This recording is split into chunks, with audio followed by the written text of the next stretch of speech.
Well, I'm Monte Melnick. I was the tour manager for the Ramones for their entire career, about 22, 23 years.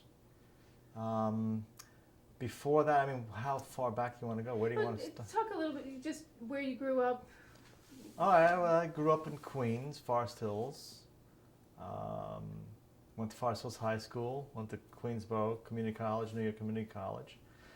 Um, you want me to tell you how I got involved with the Ramones, or How'd you get interested in music in general? Tom? I was good friends with Tommy Ramone from junior high school. We were in the chorus together, and we went good friends back then. And I was into sports, and he was into music at the time. And he said, let's get together and form a band. And I had never played music before. And so he said, you can play the bass. And so he taught me how to play the bass. And we were in a few groups together. So that's how I got introduced to music, through Tommy. What year was that? Probably 65, 4. Yeah, so right about this era, Yeah. you know. Tell me about the World's Fair. Let's loosen up with the World's Fair. You went to the fair. Well, yeah, I lived right across from Flushing, from the Meadows, actually the lake there. Was it Meadows Lake? No, not Meadows Lake. What's the first lake? Is Meadows Lake? Well, with the boathouse? Yeah, the boathouse. Is that Meadow Meadows Lake? What's the other lake? There's two lakes There there. are two lakes. All right, well, I lived right across the lake, so I was in a garden apartment house, and my third floor, so I could see the whole World's Fair site, and it was just coming up to look like the Oz. It was like Oz popping up. I was a young, early teenager, and it was like amazing, watching these buildings come up and pop up, and when it was finally finished, I was there all the time. That was, it was the greatest thing. We knew where the holes in the fences were, so we'd sneak in all the time and go to all different, just hang out there. Somehow I knew that was coming. So how did that affect you? Did that get you interested in anything, or? Well, it was a window on the world. I mean, there was the whole world in front of you, and other things, and industry in the world, and all sorts of things. Buildings there was amazing stuff to see and find out about. So it opened my mind about a lot of things, definitely. So then you started playing music. What else? Were you still in sports? Or? The funny thing about I got a kick about saying this. I was on the golf team in Forest Hills. I got my letter in golf, which is a strange way to get a letter. Everybody basketball, baseball, football. But I was playing golf, and I tried to get Tommy to come along and play with me and stuff. And then I got involved with Tom, and he was into bands and music and stuff. So he turned me onto the whole new world, and I was a natural. I picked up playing bass very fast, and was into a few groups with him right away. Yeah, and it seemed kind of funny when I read the book, because it seems like you actually were in more serious bands before anybody else that became famous for being in bands. Well, that's the thing. I got involved with Tom, and then we played in a few bands. This is way before the Ramones. The Ramones actually, they saw Tom and I play in a band in the Mercer Arts Center, like way before the Ramones were evolved or even thought about. And I had 2 albums out on Reprise Records, which was a big major label, way before the Ramones. So I was in the music business way long before the Ramones were in the music business. Yeah, that's kind of what I got a giggle when I was reading your book, because it's like, wait a minute. Well, Tom and I before we got involved in music, and we used to go see a lot of shows. We'd go all over the place. The Fillmore East was still operating at the time, which is the greatest venue. It was like, we saw so many people there. It was amazing. Then we saw Jimi Hendrix in Hunter College. We saw the Cream in Garden City. We saw, we were, into music at the time, so we'd go around and see all the different people that would come into town, Blind Faith and Traffic, and we were into all that. What was that like? It was great, yeah. The Fillmore East was a terrific venue. It's a shame that it close up. It was just really nice to have something like that with all the big bands would come in. It wasn't like a Madison Square Garden. It was like a accessible place. It was a place where you can really feel the band and be there. It was a theater type of venue, more like than like a Madison Square Garden venue. You know, it was much better to see a group in those days in a place like that. Yeah. Expand on that. Think about like a concert and tell me like what it felt like to be there, what you saw, what, you know what I'm saying? Well, you're young and you were into music, and then these are your people you've been listening to, and then you finally get to see them, and you go to the show, and the light shows. You know, that was the days where there was light shows, and just to see the band on stage, and you were close enough. You know, it wasn't like a big venue where you were way in the back, you couldn't see the band. You were right there. It was terrific. It was a really great way to see people that you really into at the time. How were the acoustics? Great. Terrific. You could be really up in the balcony and it was good seats, or downstairs are good seats, either one. Yeah. None of the like ants No, prancing. that's the thing about a theater type of venue compared to like an arena type of venue. Yeah. Unless you have really good seats in an arena, then you don't get. I remember seeing Blind Faith in Madison Square Garden. We were all the way up in the top, and it was like it wasn't good. You know, you couldn't enjoy it. Yeah. Was the Fillmore the first place you remember where you could sit down to see a band? Well, no. I mean, I went to Hunter College. You know, some colleges had shows at the time. I saw Jimi Hendrix in Hunter College. It was a seated venue. It was a theater there. So I'm not sure the time period. Yeah. It was the That same. was like a general public thing, or? Yeah, it's open to the public. Yeah, sure. I didn't go to Hunter College. Yeah, exactly. I didn't hear that on here. Yeah, all these things, you know, a lot of the college venues were open to the public. So you just bought a ticket? Yeah, you bought a ticket. Went, yeah. Cool.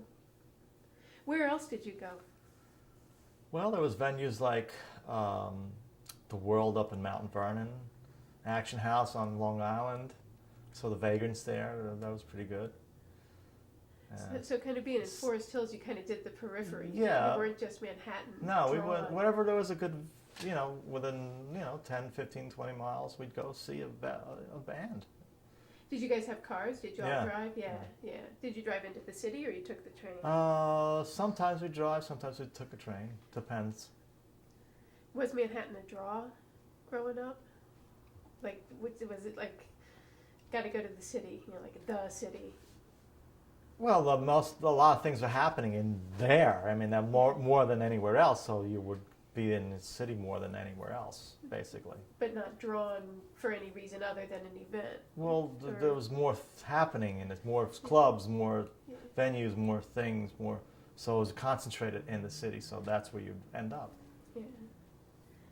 So tell me more about like city venues. You said you were playing at Mercer Arts Center. Mercer Arts Center. Describe it for me. How was that as a venue? That was a very strange venue. It's like a factory building where it had different levels and different venues on it. From what I remember, Do you remember the Mercer Arts Center? It was a nice venue. It's a good stage. It had different levels. There was different levels of different stages and places to play in the Mercer Arts Center. Gotcha. So it was like kind of like today's Knitting Factory. Yeah, that's right. Yeah, different. Right. Yeah.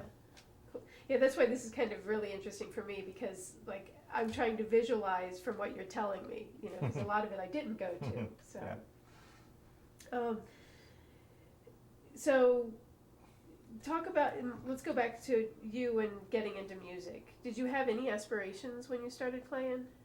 Or did you? Yeah, to make it big and make a lot of money. Get all the girls. What else is there?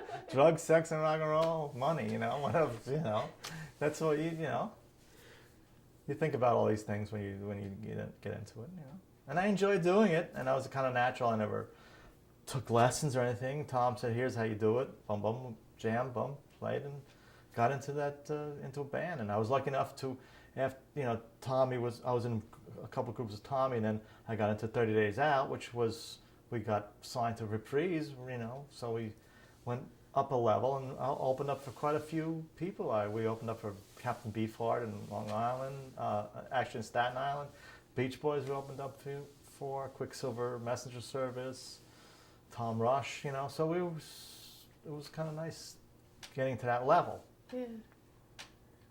So the first band you were in was Triad, right? Yeah, with Tom. With Tom. Was that originals or covers? Yeah, it was originals. Well, no, we did covers and a few originals. You had to do covers because we didn't write that much at the time, you know.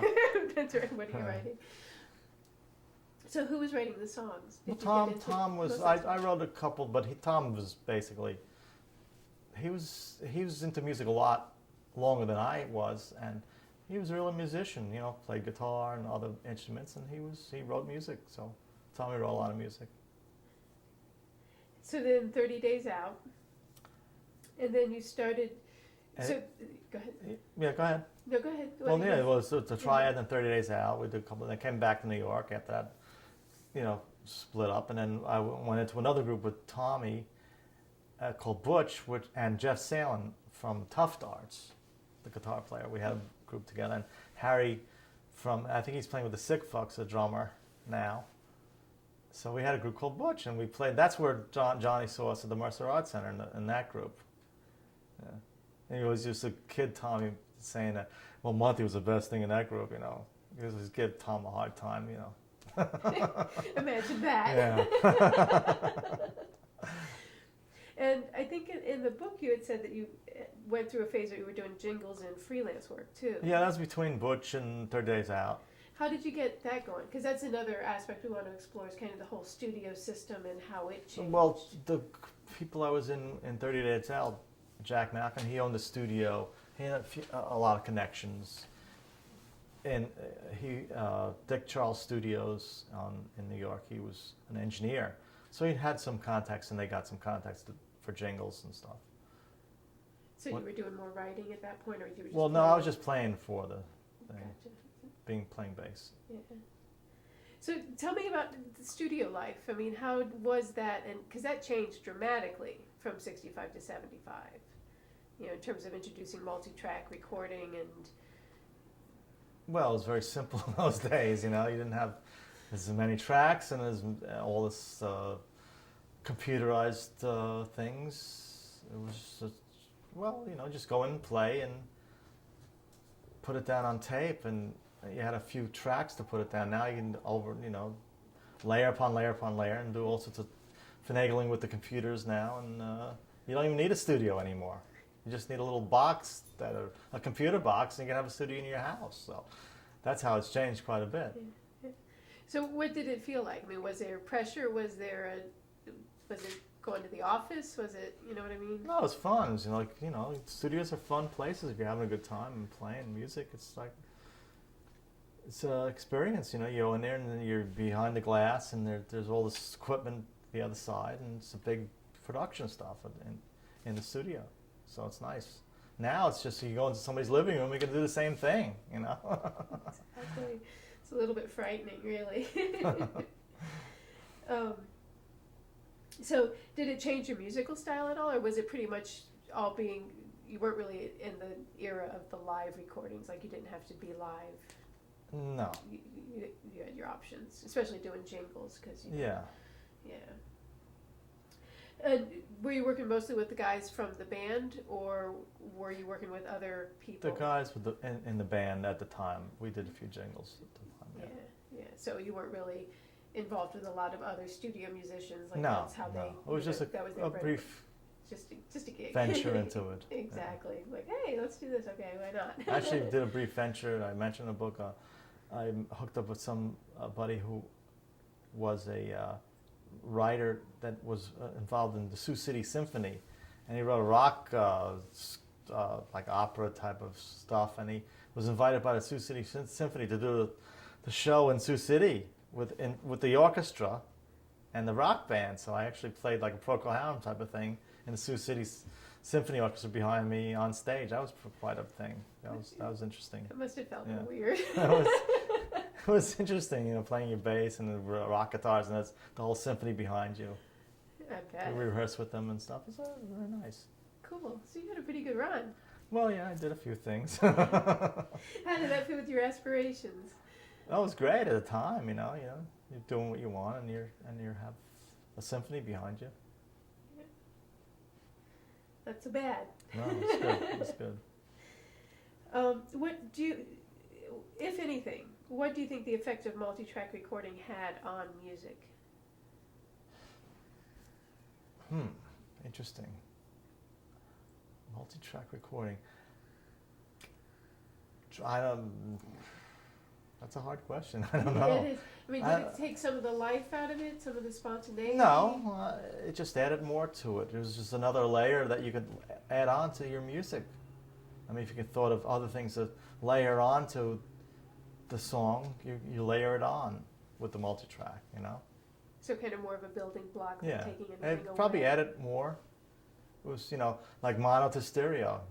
If you listen to a mono record or a stereo record, that's how it amplified it up a notch, you know, like that. That's a good analogy. Mono to stereo. You'll edit all this stuff. Oh yeah. And a lot of what we're doing is just exploring too. Yes. You know, it's like, you know, the stuff that becomes important kind of filters its way to the top. What about the record plant? What about it? You were there? Well, Tommy worked there, Uh-huh. so I visited a few times. It's interesting, yeah. How did that compare to Dick Charles? Well, did it was well. Dick Charles was more of a commercial studio. The record plant was a rock and roll studio, you know. Dick Charles did a lot of commercials and other things. The record plant was like a famous place where all of, you know, famous rock stars would play. So a whole different feeling? Oh yeah. Well, yeah, it was totally different. Yeah. So back to clubs. I'm going to say some, and just whatever comes to mind, or Okay. Kitty's Castaways. Didn't work there much till later with Joey. We did I think a thing or two there with him. In the whole Bleecker Street scene. Where? Kind of like in '65, it was kind of the end of the folk, you know, predominance in that area, Yeah. and it started transitioning. Well, there's a lot of clubs there. We'd go see like certain acts at the time. Do you remember any particular ones, or it was kind of just? I can't remember that era there. So kind of an also ran type of scene there for you. Yeah.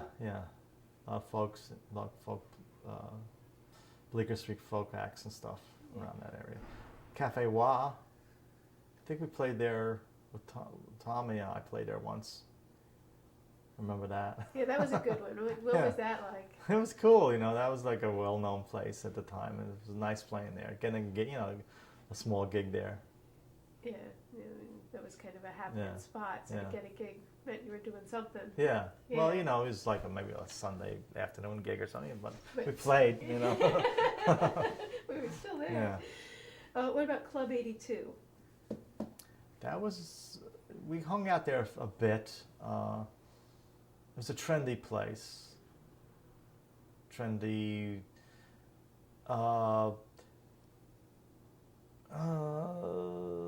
With the glitter scene, I think there was a lot of glitter scene things there happening at the time. You know, that type of crowd. Yeah. And how did you fit in that? I just hung around the background, really. Didn't get all done up? No, not that Not much. that. We, had a little bit of one of a couple of groups with Tom we had some platform shoes and suspenders and stuff like that, but no makeup or anything like that. But, we were influenced by the whole scene happening there. Yeah, tell me a little bit about that, because that was kind of pretty New York centric, really. Yeah, that's the Andy Warhol type crowds, and the gay crowds having their scenes with the after hours clubs and the clubs, and there was a whole thing going. I wasn't really hanging out too much in that era in those scenes. I didn't like that much. Yeah. Was there a lot of crossover, cross-pollination? I mean, were people, because like today people are really locked into their scene. Like if you're in one, you're really not in another. Well, yeah, we'd go around to different clubs and see what was going on. wasn't anything heavily cross-pollinating, but people got influenced by different things that was going on at the time. Yeah, so if something's going on there and it kind of strikes your fancy, then you incorporate it into your stuff. And, how about Reno Sweeney's? Nothing. Bells of Hell? Nothing. Gaslight? No. Max's? Oh yeah, sure. I mean, that was a big hangout. You know, we'd go there a lot, and of course Ramones played there quite a bit, and we'd hang out there. Tommy and I. That was a hangout that was very well known and a cool place to be. What was it like? It was just like all the people that you would hang out with was there and hanging out at the time and at the bar, and you knew people, so it was a good scene. The people that you were in bands with would hang out there and see other bands there. So. Was it mostly band people or other artists? Or? Well, yeah, Warhol and all that crowd hung out there. It was very, very well known for that type of scene. Any thoughts about Mickey Ruskin? You know, not really. Talk about? No. I mean, I had limited dealings with him, so I can't remember anything offhand. Yeah. So that was kind of a more comfortable place. Yeah, we'd hang out there a lot. Was there a sense of community, or? Well, you knew people there, so you felt a little more comfortable there than the other places you mentioned, which I didn't hang out at. Right, where you'd go periodically, but not really. Yeah. What about the Electric Circus? That was a great venue to see bands. That was a bigger venue. I mean, Max's Kansas is more of a smaller type community type of thing. The Electric Circus is, so Iggy there and stuff. It's a big place, with like psychedelic and different rooms and things. You get stoned and go off into different rooms and stuff. And it was a bigger venue, so it's more of a concert setting than a club like Max's Kansas City. Right. How about Dom's? No. And Fillmore we talked about. Fillmore Any other great. thoughts on Fillmore, or No, pretty much covered it? It was a great place to see a band, period, What year do you think you saw Iggy at Fillmore? I can't remember at the time. It was at the Electric Circus. I mean, I can't remember the year, but it was early. It was pretty radical. I mean, I hadn't seen him or didn't know much about him, just coming on stage and him just like doing his crazy antics with his shirt off and, smearing peanut butter on himself and doing all sorts of stuff on stage. It was pretty radical. What did you think about it? I didn't like it that much. I went from that scene to 30 Days Out was more country rock band, so I kind of shifted out of that, So you didn't put it in your act? No, I shifted out of that area. How about the Anderson? No, I never went there. Never went. And how about CBGB's? Well, I basically started going there working with the Ramones. That's how I started. So you didn't really go before? Didn't go before that, no. I mean, it was too much before that, before the Ramones played there. No, it's true. That was the scene that was started at the time when we played there. Yeah, exactly. So I guess you want to hit Summer of Rock Festival or come back for that? What? The Summer of Rock Festival at CB's. I don't. We're on it. Talking about CB's. Do you remember the Summer of Rock Festival? I remember working with the Ramones. Basically, everything else is pretty much, people. Didn't see the other acts basically. Yeah. Because I work with the Ramones, How did your life change when you fell into the manager role rather than the musician role? Well, it was a gradual thing because at the time, after my group had split up and I came back and did a few other groups with Tommy, and I had gotten involved with Tommy in performance studios, which was a rehearsal and recording studio, small recording studio, but basically a rehearsal studio that Tom and I built on 20th Street, not far from Access, Kansas City, by the way, where we built the place and we got time there to do our own projects. Tom had his projects and I had my project. Of course, one of his projects was the Ramones. I was working with other bands at the time. So that's how we got together in that area. And what was the question? Summer of Rock Festival. You were leading up to that. How your life changed. Well, as you started managing more. Well, then working in performance studios, Tommy had his band, I had my band. Well, he was just managing the Ramones at the time, so I worked showcases for them because I was working in the studio, and I'd do the sound and lights. They'd have a showcase, and then they had get a few gigs outside, and so they said, "Okay, come on, do the sound and lights and whatever, do the sound." And so I'd go out with them to CBs or wherever they play, Mothers, and do this and come back, and that's how I got involved with the Ramones. So I wasn't managing at the time. I was doing more roadie, sound man type of thing. Yeah, so that's how that kind of melded into that area. And then they started getting a lot of work, this, and this. And at the time, the studio had problems with the neighbors, and they had to shut down. So kind of like one thing led into the other. So I kind of like moved over into it. It was fine. It was okay. Did you miss playing? Yeah, a little bit, but I had done quite a bit of run on a couple albums out, and so I kind of like switched into a different area, which is nice because there's different things happening. It's nice to kind of learn different aspects. So I went into like roadie, sound, road managing area. So I switched gears.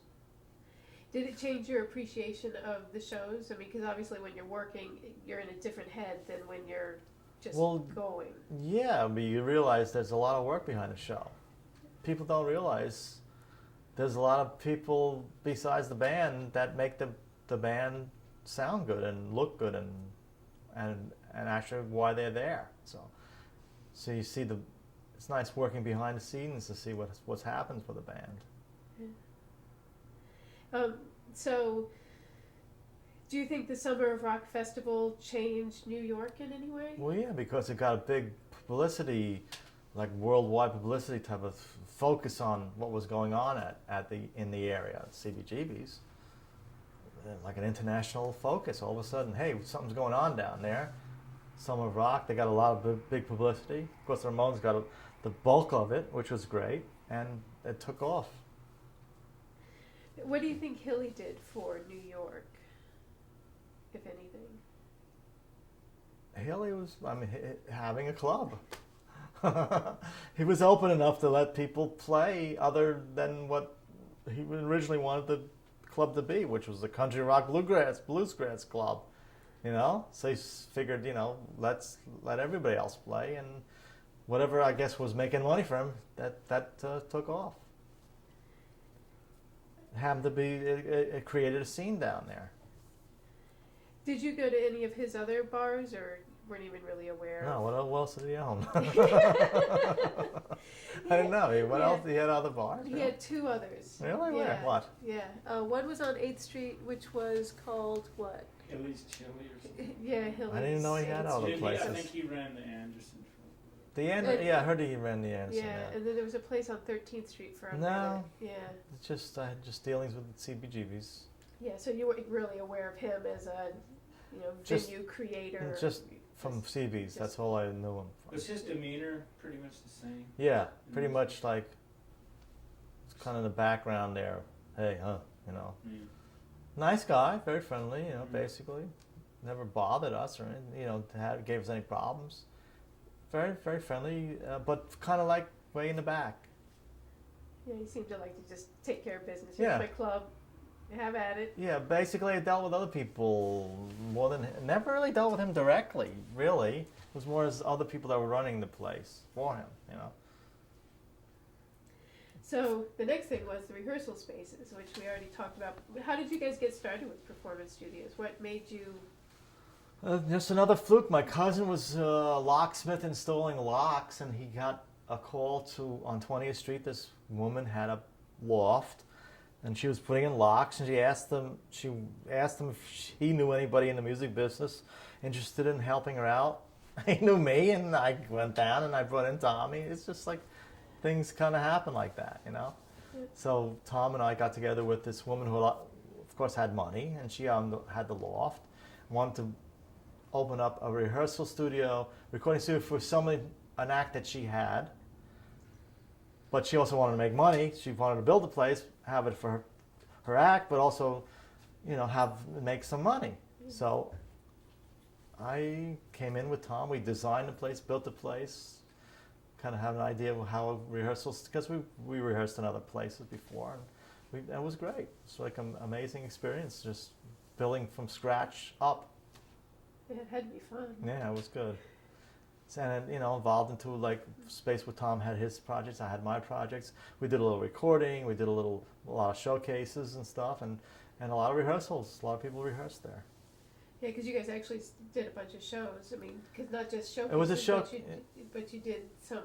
I guess they were still showcases. It was a showcase place. Basically, you could rent the studio out, and then sell tickets and invite people in, you know, and showcase your band. It was a venue, because at the time there was not that many venues for like people to play. I mean, bands that were just coming up with no experience or publicity or anything to come up, and you needed a showcase venue. It's like a venue showcase type of thing.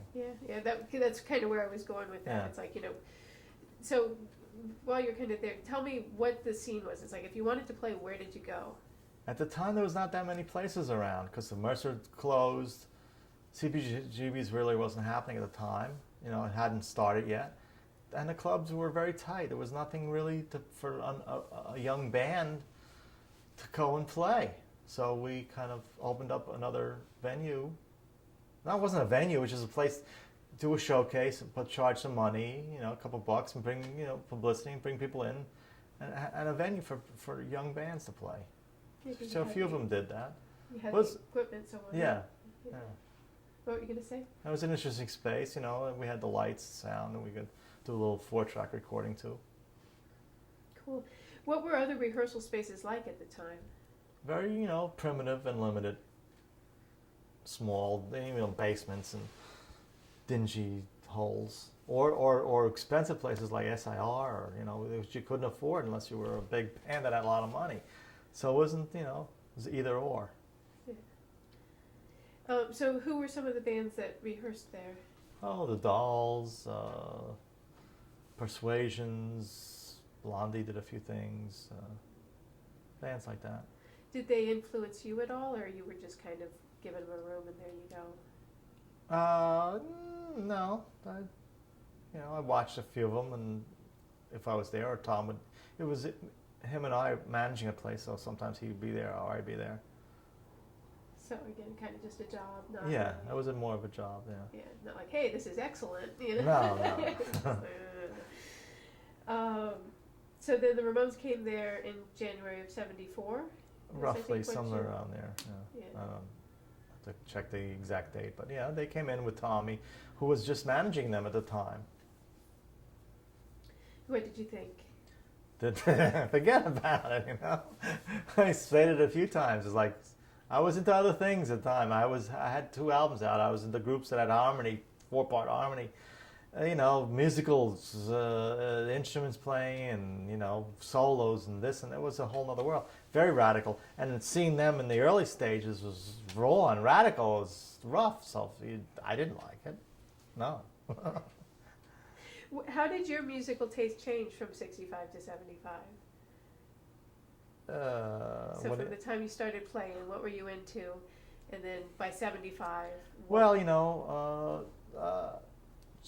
started like power trios in the beginning, and then more, then I went into country rock bands, you know, like Poco and Flying Burrito Brothers, and then back into more New York rock type bands with Butch and things like that. So it kind of evolved into, you know, like that.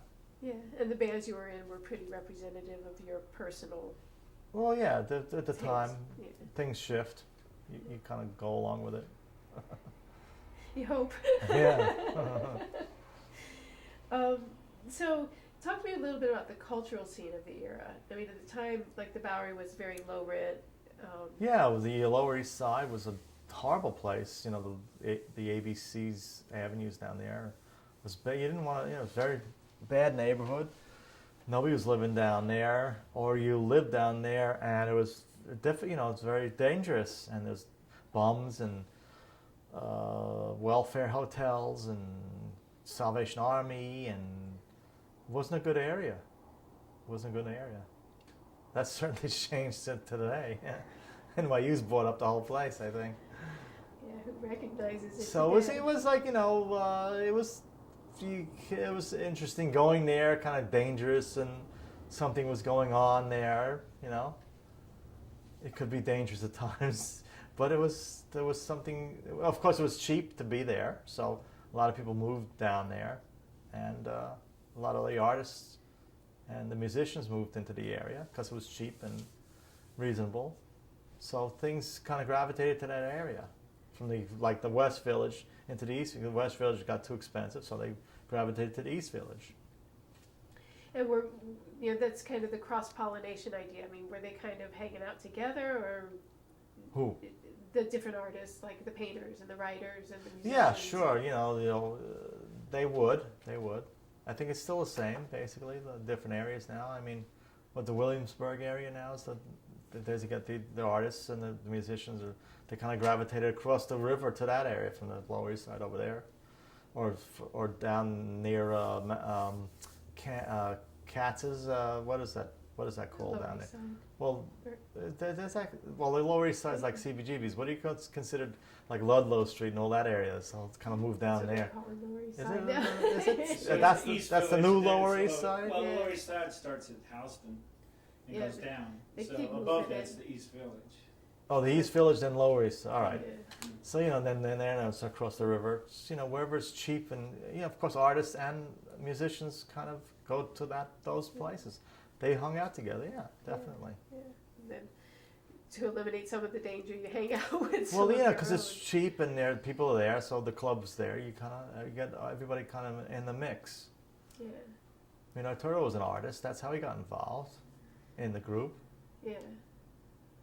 Yeah, exactly. Because it's like, well, You we gonna need talk someone to him, do by the this. way? We don't really know him. Oh, yeah, if I'll you can tell hook you. us up, Yeah, sure. Definitely. So, what do you think about our thesis about the synthesis? That's it. The synthesis of the arts. You know, like writers started writing about music. You know, it's like if you started out as a journalist, you ended up writing songs. There seemed to be a lot of that kind of cross-pollination happening. Well, there's always that. I mean, because the arts kind of intermingle. You know, you go to a club and there's not just one type of person at the club. Everybody's coming in from different areas into the mix, so you get the mix. And as I said, the different areas shift because the different areas are reasonable for these people to live and be around, and the clubs are there, so people kind of come in from the area, around the area, and intermingle. Yeah. So you had the whole thing happening. Yeah, it seemed like a good era that artists in other genres became musicians. Like who? Like David Byrne,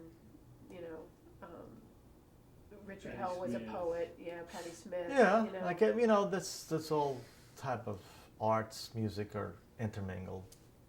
Yeah, I guess kind of what my gut instinct is that it seems like people were a lot more willing to pick up an instrument as a new form of expression without thinking they needed to know how to play it. You know what I mean? Yeah, well, the Ramones kind of opened the door for that. It's true. People say, hey, if they can do this with what they're doing, I can do it. So that's what happened. You know, I mean, we would play all over different areas of the country, and all of a sudden these other bands would be popping up here and there, because we came through and everybody says, they can't play, but they're doing something. We can do the same thing, and that's how it happens. Well, see, that's when I'm talking, you should look at her, I think. Yeah, But, keep trying to look at me even though you're talking to that, him.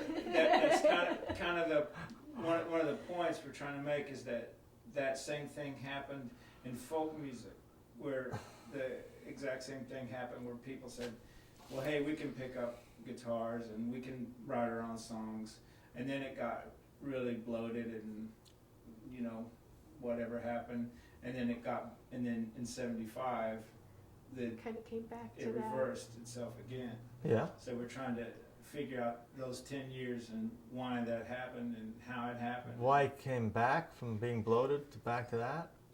Well, because that's what I mean. The music scene got bloated. It got into all these bands where there were like you had to be on be an arena band and have like endless solos and it was got away from just the basic playing music. That's what happened. So kind of it evolves. It goes from one stage to the next stage and comes back to the original stage. And it kind of shifts. It shifts around like that. Well, that's one thing that I find interesting about you is that you were sort of caught in the middle of that. I mean, you came into music at a more sophisticated level, and then your career took a turn when you started working with the Ramones. So, I mean, you had played a lot more sophisticated music than, and then. But I mean, I wasn't a musician with the Ramones. I mean, I understand that, but at what point did you like Tommy brought the Ramones in to the rehearsal studio? Yeah. And you didn't get it. No, I didn't like it. No. You didn't but like I worked with them. It was a job. How long did it take? Money. I mean, you make money, you do something. I understand it, but that's how it happens. It's not all like the altruistic type of like, wow, the arts. It's more money. It's more of a job doing something. That's how you follow where you can go and make a living. So that's how I followed, From amazing, recording studio, first recording a record, then working in a recording studio, and then working with the Ramones. I'm following kind of a job more than an arts type of thing, basically. I mean, I was the artist. I enjoyed what I do, I like playing the music, but then that's kind of when you hit a wall, then you gotta kind of shift. So you gotta shift to whatever's next that's coming in, it's kind of the next open door. Yeah. Kind of follow the open door. That's what happens. That's how I kind of shifted into that. It's not as exciting as it's Exactly. you think it might be. It's a lot more day to day. But when you started working with the Ramones, It was a job. I mean, I understand that. Yeah. But did you? And you didn't like them? I didn't. Yeah, it was very radical, and I didn't like the music basically, but I saw something there that I could work with, that I could be part of and work with. Excuse me. So I gravitated towards that direction. Why do you think Tommy?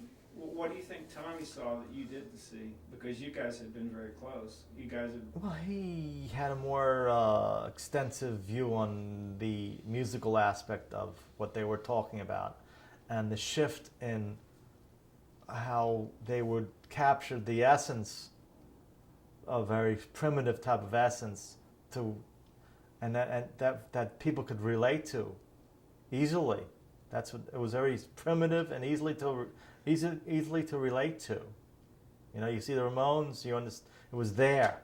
There's no fooling around, there's no extra frills, there's no extra blah, blah, blah. You didn't have to be an incredible musician to understand it. It was just out there, and that you could probably do if you wanted to, So he saw that. And he probably thought that music was ready to come back to its core. Yeah, that's what they wanted, to push the music into it. So he's kind of like a spirit to push it into that direction. So they're pushing it that way. Yeah, exactly. So what about the whole glam scene and the disco scene and all that? Yeah, I didn't like that. Yeah. I didn't like the disco scene or the glam scene really that much. How come? I don't know, it just wasn't me dressing up, or discos never, I didn't like discos, and that whole music, I didn't like the disco music. I didn't like music or, what was going on. So, didn't hang around those places, and that's why. Didn't miss it? No, didn't miss it that much, really. Didn't miss it at all, really. Wasn't there. I mean, the disco scene was happening at the same time as the Ramones was happening, so I was more working with them than the disco scene, so. Yeah. You didn't go home at night and get ready and go out. No. So what was it like to perform during that era? Which era? 65 to 75. Well, I Was mean, it performing is great. I mean, there's nothing like performing. I mean, that's where that's a drug. I mean, going on stage and playing music is a drug. That's why a lot of rock stars have to turn to drugs when they come off stage because they want to get that high again. There's nothing like being on stage and playing music in front of an audience and they're feeding back and you're feeding back to them. It's incredible. It's an amazing thing. And, doing it good and playing right and, there's nothing like that. There really is. That's amazing thing. Do you think it was different then? And that's why the Ramones stayed together, by the way, so long. Because they had that drug there. They had that, the Ramones were another entity, would go on stage and get that, when they went on stage and the crowd's feeding back and they're feeding back and they're doing their thing. There's nothing like that. There's nothing like that. That's why they could put up with all the other crap and go on stage. That's why a lot of bands do that. Me what? How'd you put up with it? Me dealing with the Ramones crap? Well, I dealt with that crap, but I didn't get to get on stage, They had the drug of the stage. I know, so what kept you coming back for more? I like what I was doing. It was a good job. Got to travel the world, see places, go places, do things, make albums, make movies. It just kept on, it escalated. I mean, I didn't expect it to last that long. We got a couple of jobs, and a couple of jobs, all of a sudden we're playing Europe, and then we're playing Japan, and then we're playing Australia. It's like okay, I want to see Japan. I want to go to Europe. I want to go to Australia. Okay, I want to see what a movie's like being made. I want to, it's just like year after year, and then a lot of jobs, a lot of work. So it kept me busy. So you had gone to Europe too with 30 Days Out, right? No, not Europe. No, not Europe. No. You toured though. Yeah, we toured around the area. No, mostly the East Coast. So not too far removed. No, it wasn't the. Yeah. The only international, the Ramones was the whole opening up the international experience. Cool. That was pretty cool. Oh yeah, it was endless. I mean, you're talking about 2,260 some odd shows over the 22 years and playing everywhere practically. It just kept. That's the thing about the Ramones. I mean, all of a sudden I turned around. It was like 20 years later. Because there was things happening. The thing is, I was involved with them. Besides the touring, I mean, we do rehearsals, then we do an album, and then we do a video, and then we do a movie, and then there was time to tour again, and then there was time to make another video, and there was time to go to Europe, and there was time to go to Japan, and so it kept on going like that, and it was just like 23 years went by pretty fast. Yeah, time flies when you just have to keep doing it. Yeah, it was a lot of things. That's why I stayed around as long as I did. I mean, if I didn't like what I was doing, I was pretty stupid to stay around. But there was some things there I liked a lot. It was a good thing happening. Yeah. And you were appreciated by most. Not by everybody, but there was appreciation. It was a battle. Yeah. It was a battle. Yeah. So I'm sure Ira liked having you around. Oh yeah, sure. Uncle Ira. Uncle Ira. So talking about the European connection, do you think you guys were bringing New York to the world, or the world was interested in New York? No. We brought it to them and opened their eyes up about what that type of thing was happening. Definitely. Can you elaborate a little on that? Well, a lot. As I said before, the Ramones would go around and play different areas, and all of a sudden these groups would pop up. Same thing with the world. We'd play London, and all those other groups started popping up right after they said, hey, we could do this. So it inspired a lot of people to go start bands, Clash and all those groups like that, Damned and et cetera, et cetera, et cetera. They all saw the Ramones and realized that this was something that they could do too. And so And do you think the Ramones kind of emerged out of the cultural era in New York from 65 to 75, or you think they were kind of just an anomaly of bringing things back to the basics? Well, no, I mean of course we evolved out of New York. We're New Yorkers. That's where the bubbling the thing happened there. The little elements came together and bubbled and formed and happened there. And so we're a New York band, of course. Sure, it happened there. Can you pinpoint any of those elements? Because that's really what I'm curious about. It's like, what was it that came together that then went out? You know what I mean? Just the simplicity of the time of that you could play and do. You didn't have to be an elaborate band. You could just be a band and make music simply and make a statement simply, not elaborately. That's where the CBGB's type of thing, where it's very simple, right on stage, limited, basic, raw stuff, which said something. Do you think it could It was happen? the rawness. Do you think it could happen today? Yeah, sure. Why not? I think it is. I mean, there's bands. I mean, Green Day. That's like a Ramones band type of thing. They're saying something pretty simply to the point like that, right? It's not. Yeah, I guess my question is, like, because I think the Ramones really emerged from this cultural era that was a point in time. Do you think, like, now there's the same sort of creative energy that could create the same type of dynamic, but like its own thing? Like the Ramones were their own thing. I'd have to say yes, but I don't know. I'm not out there anymore. It's kind of like I'm not hanging out at the places that it's happening. It could be happening in Williamsburg now or something now, for all I know, or down on Ludlow Street or whatever. There's stuff happening there. I'm not hanging out there, so I wouldn't really. Yeah, sure, things are going to happen, definitely. Just win. Yeah. So what did you think about like the whole Warhol thing and anything? Yeah, what I think about that? It was on the fringes. It was there.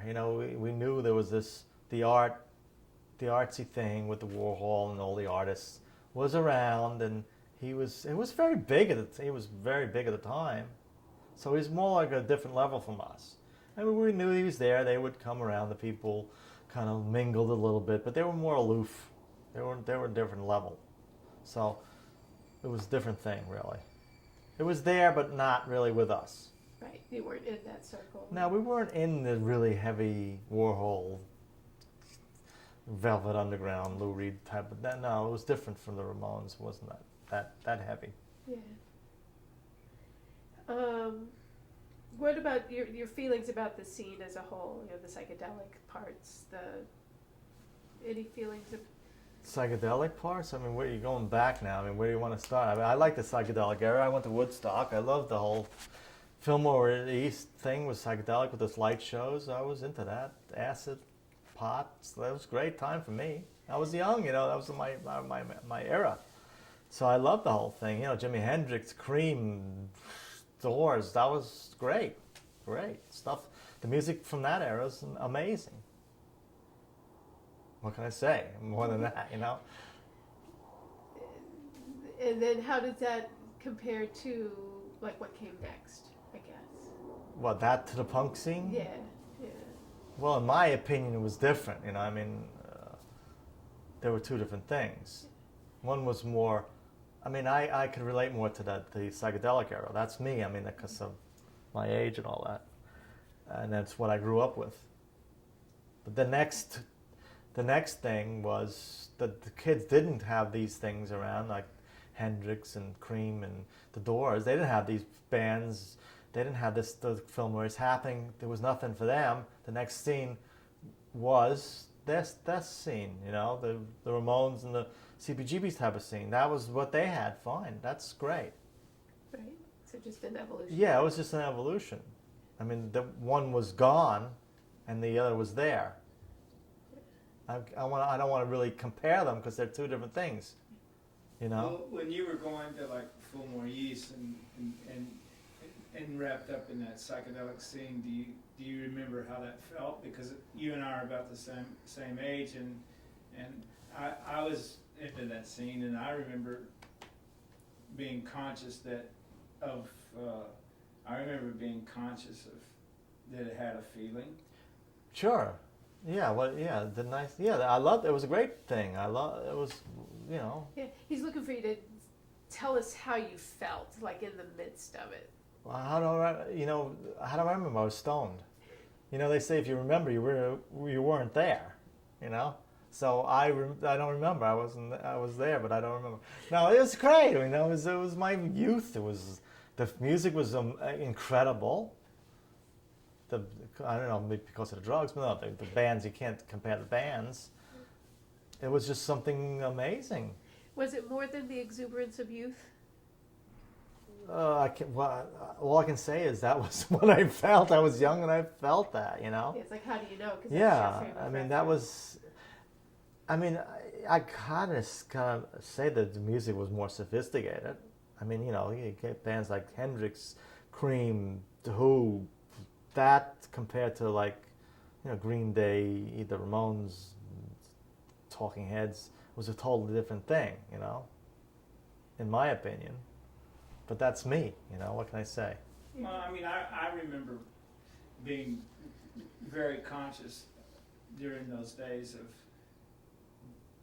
you know, how things had changed, and how I had a feeling that these were probably going to be maybe the best years of my life, and these, you know. Well, that's because you're young and that's your time, and that's, but it's deeper you're than feeling that. it. It's a little. For me, it was deeper than that. I mean, it was. You could feel that there was all this change in the air. There was protest. There was, you know, new forms of music, new forms of looking at things, new forms of sexual freedom. Yeah. You're right. That's absolutely right. Yeah, there was a lot of things happening. And I had a conscious sense of that at the time. Yeah. So I'm just. Well, yeah, I did too. I mean, there was things were happening around me. There was amazing changes that I you know, saw and appreciated. You know. What do you want me to relate it into, like what was going on after that or something, or? No, I'm just looking for feelings. I mean, it was an amazing period. It was very, very amazing. It's incredible being around that whole area. I mean, very free, and the music was incredible, and what the things they were saying in the music was incredible, and how that was coming across was incredible. So. So there. Sorry. It's funny, but you know, I only experienced it in a small town in Texas, so I'm trying to find out how somebody that lived in New York. Well, here, I was, as I said, I had the advantage of being around all the music that was happening in the area. I mean, the people were playing in the area, all these great bands. I don't know how many people came to Lubbock, Texas. Where did you have to go to see groups? You know what I mean? How far did you have to go? I went to Here was easy. I mean, there was always a big band or a major act that I wanted to see playing around somewhere, you know? So that's the advantage of living in a big city compared to a small city. Yeah, it was great. I mean, Hendrix was playing there. I'd go, the Queen was over there. I'd go there. The Doors over there. Sly and the Family Stone. They were all around there. Here, that's the beauty of living in a big city, you know, especially like New York. Mm-hmm. It was all here. So that's all influenced me. Were there any bands from New York from that era? Spirit, I don't know. You remember Spirit? Spirit, I thought was from California, though. I thought they ran to California. Well, no, he was from New York. Was he? Yeah. Okay. Actually, I think he went to Forest Hills High School. I think you could. I mean, I had my personal, Vagrants, Mountain, what's his name? Leslie West, Vanilla Fudge. You know, groups like that. There was a lot of having. I mean, I don't think there was like huge bands like the Cream or Hendrix. Well, who was the New York band? Yeah, you're right. There wasn't anything that huge. Basically, you're right. What if we went back a little bit, like Young Rascals and Well, yeah, Young Rascals. That was the big New York band. But they sort of predated the. Yeah, that was before. Yeah. That's an interesting fact. Point there. What type of New York bands came out in the psychedelic era? Not many. No. I mean, you could argue Hendrix, but Hendrix left, came yeah, back, lived here. Yeah, wasn't really well, from yeah, here, it's kind of you know. sort of. Yeah. And so I mean, That's it a would good be. point. It would be. I mean, that's because it everything. would be rare to see a New York band at the Fillmore East. Yeah, that's true. To a degree. That's a good point. Excellent point. That's why the Ramones, homegrown, you know. At the early Ramones shows, at the very first couple, 3, 5, where did the people come from? The song. Well, the 4 or 5 people that were in the audience, people are friends. I think Clem Burke points out he was in the audience and there was like 10 other people that were in other groups, basically, you know, just friends, people hanging out. Was there a lot of competition between the bands? Yeah, there's always a bit of competition, but what do you mean by? Well, I mean, let's say we would start at television. It was probably the first band that played a CBGB. Yeah, I mean, there was always a certain amount of like who would get the date, you know, the better days, and the early shows, the Ramones didn't get the better show days, you know, those weekends or whatever. But you know, the more they built up, the better days they got. It was a bit of a competition there, sure. That's a good point. And they little by little they would develop an audience. Of course, they were lucky enough to get with the summer of rock festival, the media came in and focused in on the Ramones. So then we were able to shift into the better nights because we had all the focus. So we kind of took over. You know, it was nice. That's the way how you do it. You know, you get something that comes in, you take advantage of it and go with it. That's what they did. What the other bands think of that? Well, you know, they had their jealousies, but then again, you had bands like Blondie, Talking Heads. Where did they end up? They were all opened up for the Ramones and became superstars and sold 6 billion more albums than the 4 Ramones ever sold. You know, so what is it? You know, you never know. Yeah. So you never know. B-52s, everybody opened up for the Ramones, and they became super huge. That was frustrating for them, you know, very frustrating. Had to Always. be. Had to be. Yeah. Yeah. It's like, here, come with us. And okay, me too. I see could have ya. gotten a raise. My raise. Where's my raise? When did Seymour come sniffing around? Early on, you know, they were doing showcases and bringing in different record companies. He came from Linda Stein, who knew Danny, who Danny saw the group early and decided to manage, and knew Linda very well and brought her in. And Linda Stein, Seymour Stein, was still married at the time, brought in Seymour. So kind of like one thing led to another there. There's another one thing that led to another. Yeah. So that's how that happened. That's the way life happens. I think. Yeah. He Yes. just got inducted, right? To the Hall of Fame. Oh, did he? Yeah, didn't you? Yeah, I sure. think so. So how was the scene different after 75? I mean, it was different for you because you had a completely different path. I don't know. We were never here. We were always traveling somewhere else. So we got out of that kind of CBGBs, you know. And we worked our way out of there. Thank goodness. But It was difficult playing there, you know, week after week, month after month there. Yeah, it must have been a grind Yeah. after a while. But we came back later years. I mean, we played there like towards the end of the career, you know, once or twice. Coney Island High and all that stuff. We played just for the heck, you know, just to play a few shows before they split up in New York, you know. What about like rehearsal spaces and recording studios and that kind of stuff? What do you wanna know? Performance venues. How did that change after 75, or did it? Well, it got better and better. I mean, for us or for the generally? In general. Well, of course, things got more sophisticated as recording studios got from 4 tracks to multi-tracks. Same thing with rehearsal spaces and things like that. More of them opened up, better facilities, you know, better equipment, more sophisticated. And do you think that... Of course, we moved up to SIR. Exactly. That's why I don't want to talk about the Ramones specifically, because they did a quantum leap, you know. Yeah, but- you want to move up, you know. That's why we stuck around when they kept on moving up. It kept on going up instead of down, you know. Right, you weren't going to the basements. Yeah. I don't want to go to the basement. I'm not going to go down there. No, it's not doing that. That's right. Etc. Et Quote cetera. the song. Exactly, that's been said before. But I'm kind of interested in kind of New York and the whole cultural scene, because it seems like after 75, there was a lot more available. Like, it was easier to be a musician. Yeah, because a lot of more places opened up, a lot of more rehearsal studios opened up, a lot of more smaller clubs opened up. So it opened up for people to do things easier. Yeah. So not only did they have the impetus of... Yeah, a lot of those clubs, you know, Brownies and this and that club and the whole Lower East Side clubs, all these little clubs opened up that weren't around at the time for the Ramones or the earlier groups. It was very difficult.